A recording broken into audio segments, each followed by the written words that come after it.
was your flee from Kiev? It wasn't as horrible as other people because I know the roads, I know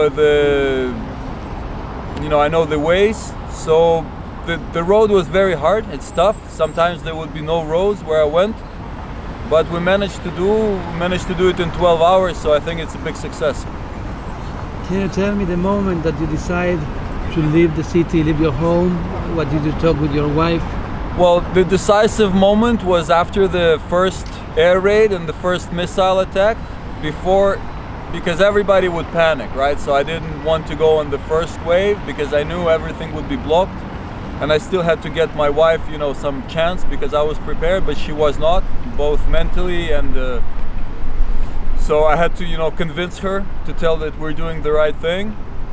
Then she packed, and then I know we have to leave in the night because although it's tricky, but there would be less people moving through the night. And I know also that the night they're gonna bomb a lot. What did you pack? I packed the basics for me, like just like how you would go hiking on like a week hike. And she packed a little bit more. But all in all, we have two bags and one suitcase because I was lucky that we have a car, so we have some space for a suitcase, and that's it. So now you're living with your stuff in the car? I was lucky again due to I have some friends in Lviv, and they were very kind to give us shelter in their office because they're not using the office now, so we're living in their office now. We have everything we need to have a place, we have a roof, we have the basic needs. My daughter is 6. What did you tell her? Sorry. I tell her that we're going on a journey. We're going traveling. Did she understood what's happening? I think by now she's getting a grasp of it. That's what's going on. I'm slowly. I mean, she can't escape because in Lviv there are also air raid sirens every night, and we have to go in shelter every night. Although I know for now it's just not necessarily attack on Lviv, but still, you don't know. It's not. When they say it's a direct missile that you can 100% navigate, it's bullshit. It's not true. Where are your parents? My parents are now in city of Ivano-Frankivsk. They are from Kiev?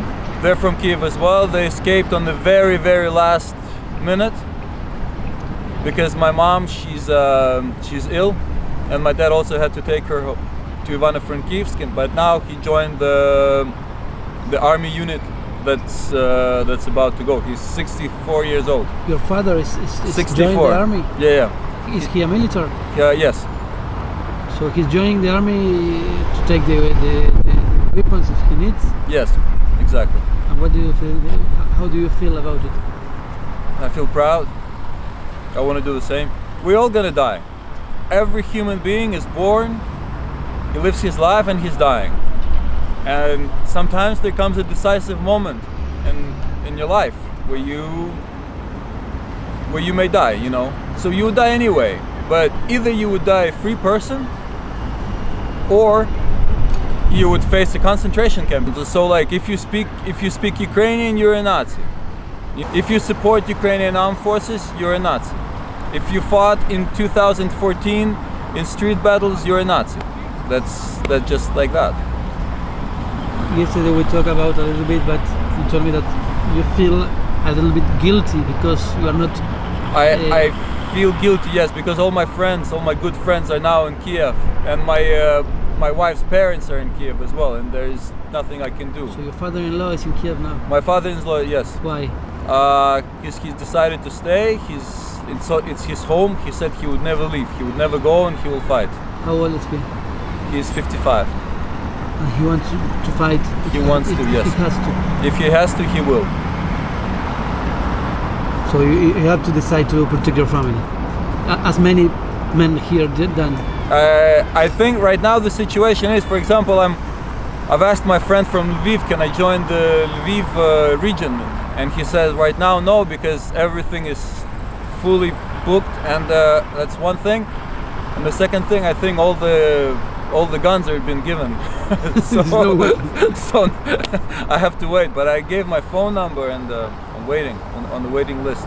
I knew that this is gonna happen because look, they took Crimea away. They used the moment of revolution, and they took Crimea. They started a rumble in Donbass. Although they say it's the people of Donbass, but look, it's been going on for 8 years. Where in 8 years would they get the weapons? Where would they get the training? You know, they're coal miners. Where would the coal miners get the training? You know, so it's all coming from Russia. And I know a few of my friends died in those 8 years. They served in the army, and I've talked to them, and they know it's the Russian forces. The boys on the front lines, they know who they're fighting with, and it's not just some coal miners. Do you have some close friends? Yes, I have right a very now close friend of mine. Line? Yes, I have a very close friend of mine, not one, but quite a few. They're now in Kiev and on the block post this night. Are you communicating with them? Every day, every day. They can send you photos, videos. No photos, no videos. I don't ask for that. But you can talk, and you know. That I can okay. talk. I don't want them to be sending me anything, and I know that I only talk to them when they're in their quarters or somewhere not on the front line. And yeah, but they say they're good. They eat. They have the hats on, so it's good. What do you think when you go to sleep? Because I know that you are busy keeping your family fine, but I'm reading a book to my kid, and we go to sleep together, and that's it. I shut off. I learned the technique. Actually, my grandfather told me that technique from the army, how to shut off. So I use that. Shut off the Shut off the head. thing, Yeah. You breathe. You do it. It's basically like a form of meditation. You breathe. You focus on something on the wall or on the spot, and you breathe and you breathe and you breathe. You focus on the breathing, and eventually you go to bed. I'm not necessarily that you will sleep your full hours, but you will sleep for some time. And do you think about your home that you left? Every day I have images of my home. I have images of how it was before. I have images of my friends. Every day. Of the friends before this? Of my friends before that, and of my life before all this. You look for pictures? Or you have it in your mind? I have it in my head. You don't know when you're going back to your house? I don't know. Hopefully soon. If you can say any message, final message, if you could speak to Russian people, what would you say?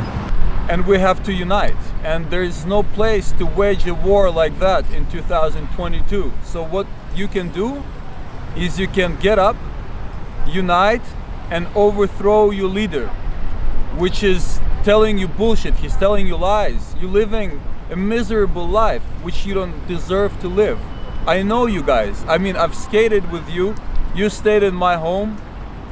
I know many of you. You come. Yes. Like from Moscow, from St. Petersburg. You came to my place. We shared bread. I shared my bed with you. You know, you were sleeping at my house. So I know you're good people over there. You're just a bit brainwashed. Some of you still don't get the grasp, but this guy is dragging you down like how Hitler was back in the day. The Hitler that you're afraid. Now you have Hitler in your home. I know that you get beaten. I know that you get tortured. But we're getting killed here every day.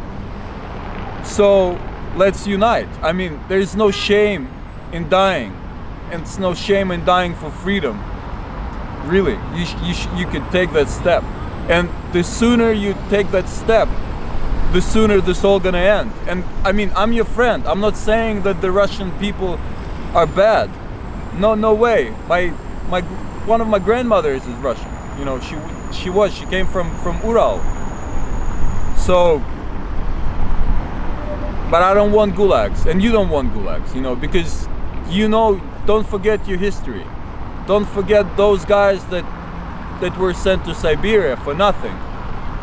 And right now, you know, you can get sentenced, but still get up.